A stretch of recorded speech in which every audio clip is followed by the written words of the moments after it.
And welcome to Community Viewpoint. I'm John Pawlak, your host for the evening. And Maria's not here. She's up in Tonopah. She's going to get the show tomorrow, next week. We'll both be here because we're going to be talking about the film festival that's coming back to town. So that'll be a special show. Tonight we have Professor M.L. Yes. Robinson from University of Nevada Cooperative Extension. He'll be talking about plants, which is his specialty. But before we get into that, I promised Francie from WestCare that we'll be talking to you about the Mythologies Project, which is happening, they're performing tonight at the Horizons Academy out in Amargosa. And WestCare and Nye County Community Coalition invite you to performances by the Mythology Project. And Saturday they'll be at the Pahrump Valley High School Auditorium. It's April 16th at 7 p.m. Doors open at 6:30, and it's free admission. And it says here 88% of teens in Nye and Esmeralda County choose not to use, no matter what you've heard. Also, coming up, I know they mentioned it on the news earlier, Earth Day 2011, April 23rd, Saturday, Ian Deutsch Park from 10 a.m. to 4 p.m. You'll hear more about that in the news and local newspapers and radio. ML, do you want to talk about your sale? important sale? There's a Absolutely. sale coming up, folks. This is the sale of the century, or at least this year. This week. This week. You go. Okay, well, we have our semi-annual plant, shrub, and tree sale that covers everything. And they're plant material that are native or native-like plants that are produced by the Division of Forestry at their nursery. And so you can get them at a very good price. And you need to, however, reserve your plants that you want. And you need to do that by calling our office here in Pahrump at 775-727-5532 and by Wednesday of this week, and reserve the plants that you want. And they have a list that you can either stop by and pick up or call them and find out what's on the list. And that'll be the 13th. That's at Right, on Saturday. That would be important what day it's on, which is 8 to noon. And so you need to reserve your plants, you need to bring cash, and you need to come and pick your new babies up between 8 and noon on Saturday, the 16th. and that's at the corner of Calvetta and Dandelion. Right. And they have the desert, you want to call it desert demonstration too? Garden? Yeah, Yes, because it's absolutely. all new too. It's in Right. a process of being revamped. We're revamping that, and I hadn't seen it in a few weeks, and I was really amazed at what is gone. But what is gone will be replaced soon, and it will be excellent. We're constantly changing, and it's educational and open to the public Monday through Friday, 8 to 5 on most days. And was she pulling your leg? You talking about worms, or were you going? Debbie's the lady with the worms. You're not Well, into worms. Yes, in fact, I've written, several years ago, I wrote a brochure that they give out on worm farming. Worm farming is something that is picking back up, and it's a way of composting. You can actually buy worm farms. And Oh, you're the man. yeah, that's what I was doing the interview with earlier today Okay. for the paper. And it's just a form of composting, and you let the worms eat the organic material and aerate, and they go through, and then of course they add their own castings, which is a nice way to say worm poo. Poop. And so worms are just these fantastic creatures that aerate the soil, they fertilize the soil.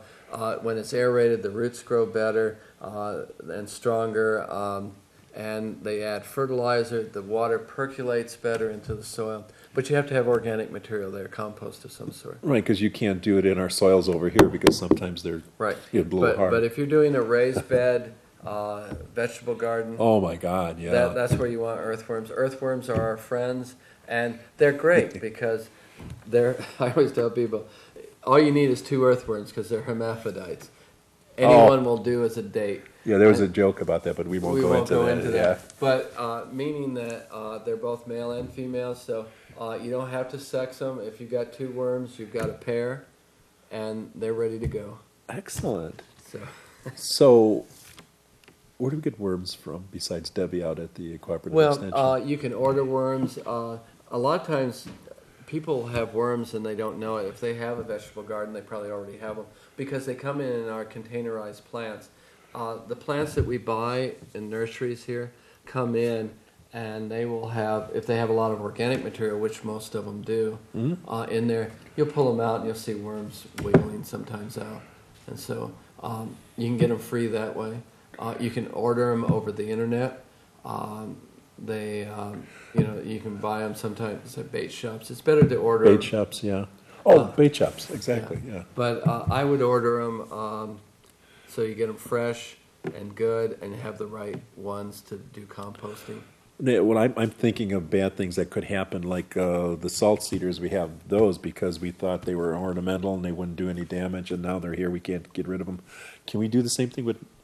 Are there bad worms? That really, really bad worms? Not so much bad worms, but non-native, and most of the worms that we have are non-native to North America. Okay. And here in the desert, we don't have to worry about that. But back east and in some areas, they have gone into the wild and taken over where native earthworms worms are. But that's part of the. We don't really understand. Sometimes it's like bees. We think about bees as being the main pollinator for crops, and they are an important one, but here in the desert we're blessed with a lot of native pollinators. But there's a reason honeybees are called European bees. They're from Europe. And they were introduced by the colonists as they came over. Okay. And so we have a lot of introduced organisms, plants, animals, and whatnot. Some are good, some aren't so good. Salt cedars are a good example of a plant that we thought was a really good plant. Mm-hmm. The problem is we don't really know how long it's going to take before something becomes invasive. Right. Some research in Europe that has just come out that in Europe they found the average number of years is like 100 or more years before a plant or animal, especially plants, become really invasive on some of the research. So some become very invasive. Salt cedars, we haven't had to wait that long, fortunately or unfortunately. Yeah. Well, I didn't realize we'd be going into the worms, but that's very interesting, too. We're going to have there's a composter over at the Cooperative Extension. I've asked Debbie to bring that over, too. Worms are an important part of the composter. Right. There are two different schools of thought and ways of composting.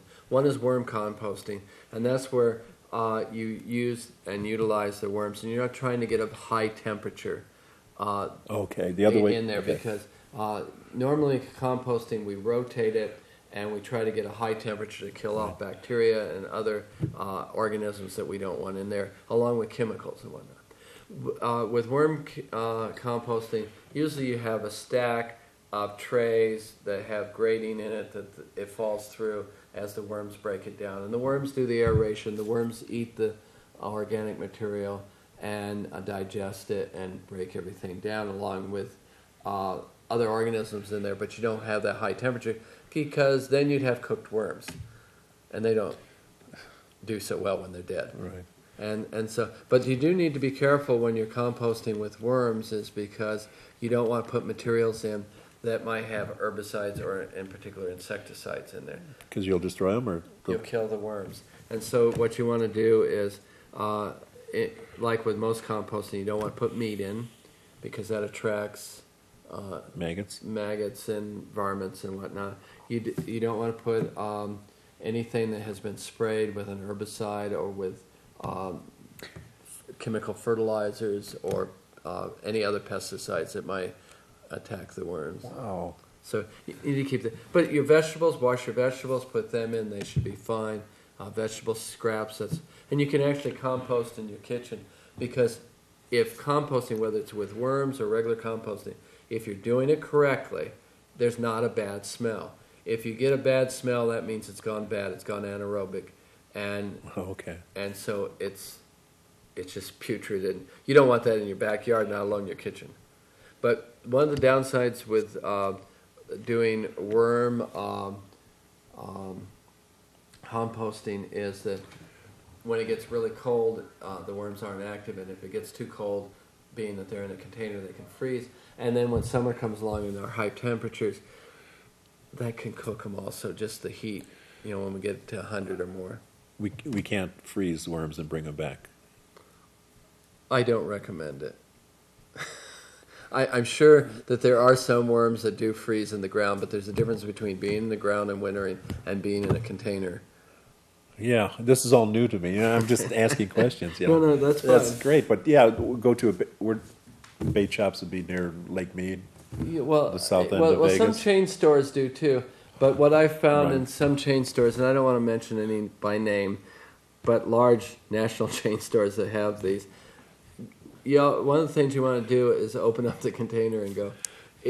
If you I'd open up the container here, and because sometimes you can smell it that far away because they don't check them real often. I've been in the little taking them out of the refrigerator, which keeps them cool and inactive, and you open it up and go, oh my cats, how long have these been dead? Oh my God! So that's why it's good to get them from friends.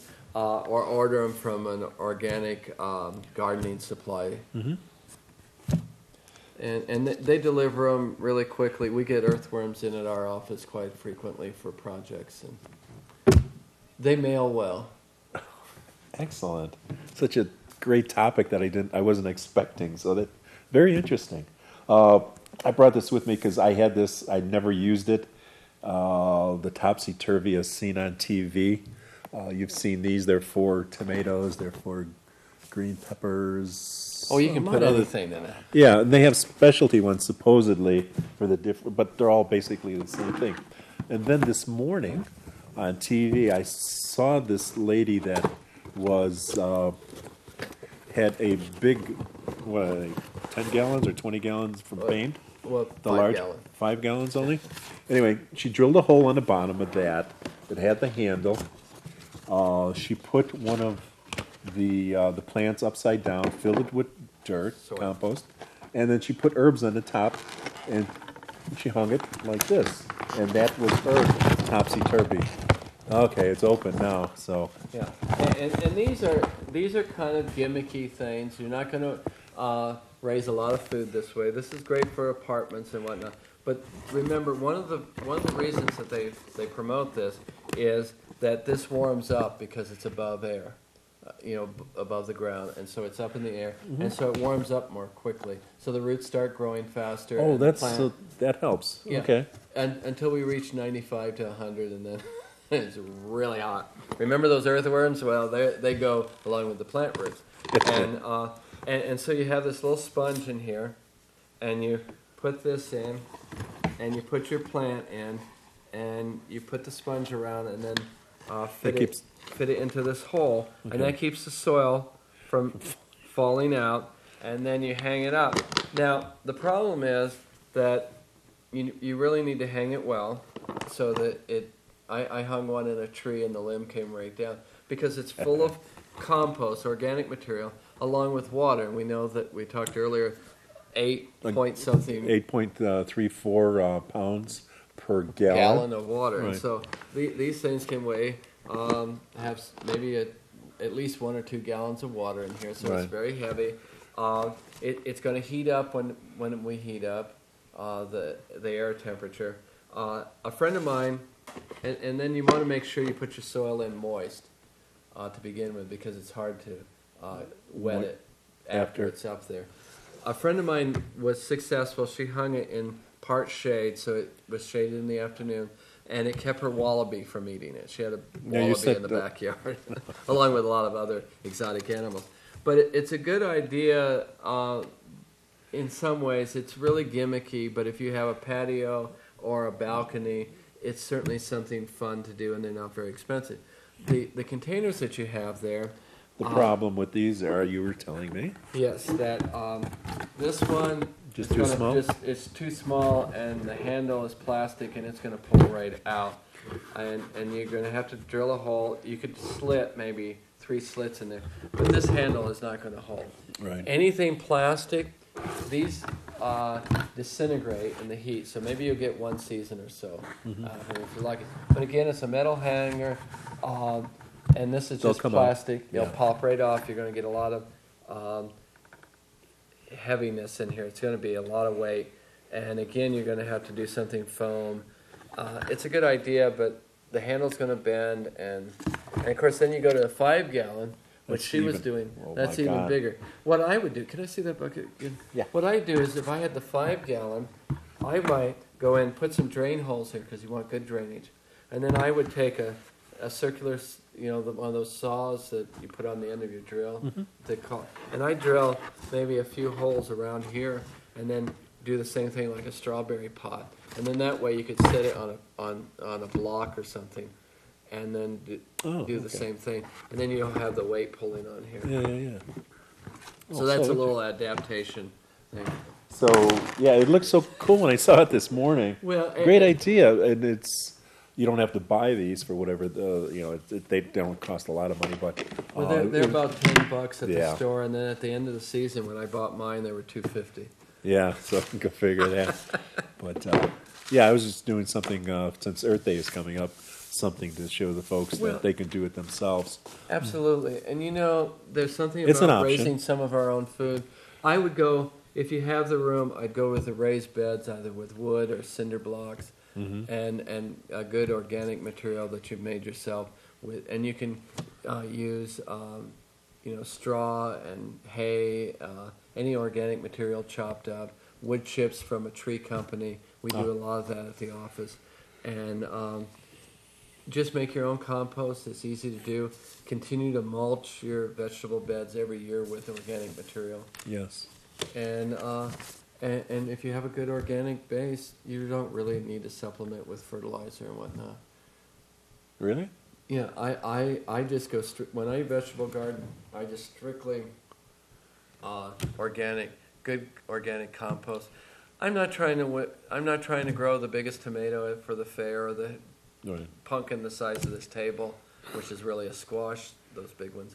But I'm just raising a little bit of vegetables in my yard for my own satisfaction, and adding to it, and they grow well, and it's well balanced. You got the earthworms in there fertilizing and aerating, and you've got the soil breaking down, and it doesn't take long. After a few years of putting organic material, I have a base about this deep of organic material. When I lived in Florida, I used to have people deliver grass clippings. There's another product. And they just piled it in big piles, and then as it composted on its own, because I was too lazy to that would heat up, it would heat up, and then I put it in the garden. And one year I thought, man, I don't like putting this over in the garden. What if I planted in the compost heap? And I did. I just planted in that and watered them to get them going. Of course, it rained a little more there. Yeah. And then sat back and waited for them to grow. Never fertilized or anything. Mm-hmm. So I'm a lazy gardener. I don't want to spend too much time. I enjoy being in the yard, but not overtly doing it. Right. It might have been the last time we were on the show. We had a freeze over here, and I was mentioning about all our palm trees here, or the ones down by me. The gentleman had so many of them. They're all brown, all the leaves. So you said give it a few weeks. Well, it was a little bit longer, but he trimmed them back maybe about a week and a half ago, and you see the new growth underneath there. I thought those were all goners. And it depends on the type of palms, but most of what we grow out here, if they do, especially the Washingtonian and the Phoenix canariensis, the one with the big trunk, they will burn out here, but they will come back, and you just have to give them time. Mm-hmm. And but like you said, wait until warm weather comes before you trim them back, because you want to protect that bud. And we do have late cold. We had snow at my house in North Las Vegas Saturday. Oh, that's the talk of the town, basically. Yeah. Not much. Couldn't make a snowman. It didn't land on the ground. It just melted on the way down. But I was rather surprised. I had to call my aunt back. I'd been talking to her in Pennsylvania, and she said, "Oh, we had so many inches of snow today." And I called her back and said, "I'm not trying to outdo you, but we had snow too." Yeah, just so there. I'd already told her we had it up in the mountains, but I had to call her back. Mm-hmm. So, and you did the worm thing today with Debbie? You were. Well, I did. Oh, you did some interviews, right. On it. And if people are interested in worm farming, call our office at the number 727-5532, and ask for the brochure on worm farming. It's also, I believe, on our website. You have a fact sheet? Yeah, I have a fact sheet. I wrote it about 8 or 10 years ago. Okay, because you had that wonderful article about palm trees that you and Brian Brown Yes, co-authored. the date palms, yes. Yeah, I was just looking at that. No, I don't want to bring that again, but yeah, that was a great article. Yeah, And we have a newer one on pruning that I did a few years ago on pruning palm trees. That's available also online and from our office. And we're in the process of translating that into Spanish so that people who do the pruning will have it. So we're working on that. well, that's interesting. Yeah, have you seen Brian lately? No, I haven't. No. I need to go out. Yeah, 'cause- I was thinking about a date shake. Yeah, I know. Yeah, that's the place to go for the date shakes. This is the perfect time of the year. They were just crowded last weekend, which is good because he's not doing much with the trees right now because they're not bearing fruit right now. But now is the tourist season, and as a matter of fact, if you want to go down there, this is the time to go down there. Well, it's not too hot, and it's Whoops! I think it will be next week. But if you've never been, you really should go because it's just, as you know, it's just an magnificent. oasis. You just go out smaller and smaller and smaller roads, and then you go through those caverns that make you feel like you're in Star Wars or something, and then it opens up into this magnificent oasis, and I love it down there. Yeah, and he's got a good website too, so you can just go to China Ranch and Google that and see what he has to offer down there. And you got to have at least one date shake while you're there. And the oatmeal or the date cookies I like the white chocolate and Not a big white chocolate. no, with their cookies, their soft cookies, they're fantastic. But it's you could burn that off there's a lot of trails down there. Follow the Amargosa River, which is running down there, and the old TNT railroad is down there. Well, and you get to see a working date ranch, and without going all the way into the Central Valley and California, and it's just wonderful the way to understand how dates are raised and how much work and labor goes into the production of dates. There's a reason why they cost as much as they do. No, he's got to do the labor. Yeah, he's got to do the pollination himself. Yeah, right? he has to collect the pollen. He has, on an average, they have one male tree for every 20 to 40 females. Good odds there. And then he has to collect the pollen from the males. He prunes off the inflorescence, and then he collects the pollen, and then he puts it into cotton balls, and then he goes up and he thins out the female inflorescence and puts a couple of cotton balls in there and rubber bands it into a cage. Oh my God! Yeah, that is labor intensive. And then he comes back and he has to thin out, and if too many dates set, and then what's really great. This is a great time to go, but then to go in the fall when he puts all the dresses on to protect the house them coats, yeah, which is cost savings because the bags that they have are somewhat pricey.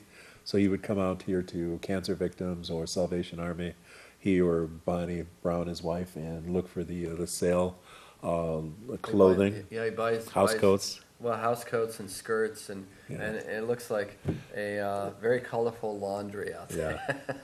Yeah. and so it's interesting, and just we're so fortunate to have it so close and to enjoy it. And I spent a year working on the book with him on going out and photographing every aspect of it, and then they pick them by hand and sort them and package them, and it's very labor intensive. So. Yeah, but it's great to see. I think September, October, November, and December. Right. October, November. They begin. Right. And in the fall, but now is a great time just to go out and enjoy it Before it gets too hot. Too hot. So. Let's recap and see what we have. All right. We're having our plant, shrub, and tree sale. This is from the forestry department. They raise them at their nursery in North Las Vegas area. It will be April 16th, 8 to noon.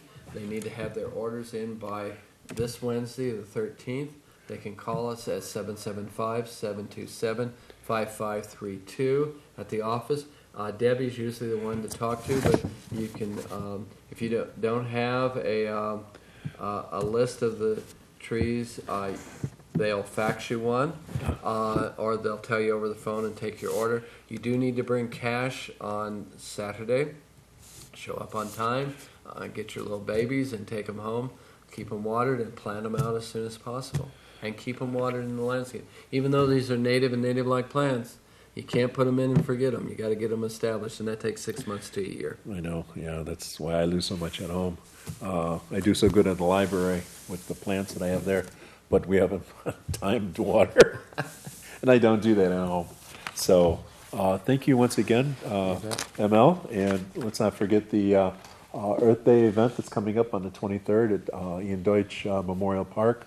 You'll be seeing and hearing more about that in the coming days. So that's from 10 to 4, and I hope to see you there. We'll have food, we'll have live music activities, we'll have giveaways, we'll have Native Americans there with fry bread, and lots of things to do that deal with environmental issues with cooperative extension, master gardeners. Maybe we'll have some worms over there, things like that. Worms are our friends. That's what I tell my students. Worms are good for you. Yes. So, or at least your soil. Your soil, yes. Yeah. And not your dog. So. Yes. Anyway, thank you again, ML Robinson, Professor Robinson. Thank you for watching. We repeat Sunday mornings at 6:30. Maria will be back next week. Thank you very much. Good night.